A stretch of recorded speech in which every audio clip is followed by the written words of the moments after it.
Hello friends, இன்றைக்கி நம்ம சுமதிஸ் கிச்சனில் எல்லோரும் விரும்பி சாப்பிடக்கூடிய காரசாரமான மட்டன் மிளகு வறுவல் செய்ய போகிறோம். மசாலா வறுத்து அரைச்சி செய்கிறதுனால இது நல்ல டேஸ்டாகவும் வாசனையாகவும் இருக்கும். மிளகு ஜீரகம் சேர்த்து செய்கிறதுனால செரிமானத்துக்கும் நல்லது. மட்டனை மஞ்சள் தூள் உப்பு போட்டு கழுவி வச்சுக்கணும்.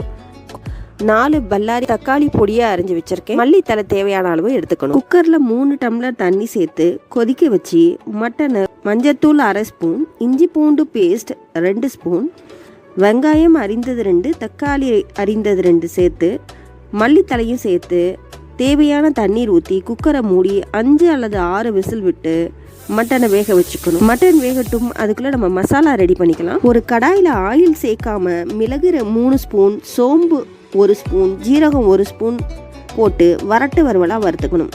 நல்லா சிவக்க வறுத்து ஆற வச்சு மிக்சியில் மாற்றிக்கணும். மிளகாய்த்தூள் 1 ஸ்பூன், மல்லித்தூள் 2 ஸ்பூன், மஞ்சத்தூள் 1/2 ஸ்பூன் சேர்த்து நைஸாக அரைச்சிக்கணும். இப்போது வறுவலுக்கு மசாலா ரெடி.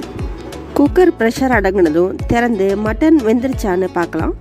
நல்லா வெந்துருச்சு. நிறைய தண்ணி இருந்ததுன்னா அதுலேருந்து கொஞ்சத்தை எடுத்து மிளகு பொடி, ஜீரக பொடி, உப்பு சேர்த்து சூப்பாக குடிக்கலாம். கடாயில் 4 ஸ்பூன் ஆயில் விட்டு பட்டை 2, கிராம்பு 2 தாளிச்சு வெங்காயம் போட்டு நல்லா கோல்டன் கலர் வர வரைக்கும் வதக்கணும்.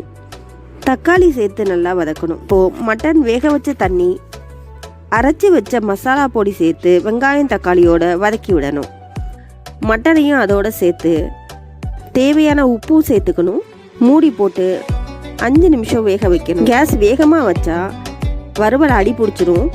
அடிக்கடி மூடியை திறந்து கிளறி விடணும். 5 நிமிஷம் கழிச்சு மூடியை திறந்து பார்க்கும்போது தண்ணீர் சுண்டி மட்டனில் மசாலா ஏறி 2 ஸ்பூன் ஆயில் விட்டு கொஞ்ச நேரம் கிளறி கொத்தமல்லி நறுக்கி தூவி பரிமாறினா மட்டன் பெப்பர் ஃப்ரை ரெடி. நீங்களும் இந்த மெத்தடில் செஞ்சு பார்த்து எப்படி இருந்ததுன்னு கமெண்ட்டில் சொல்லுங்கள். மறக்காமல் சுமதிஸ் கிச்சனுக்கு சப்ஸ்கிரைப் பண்ணுங்கள்.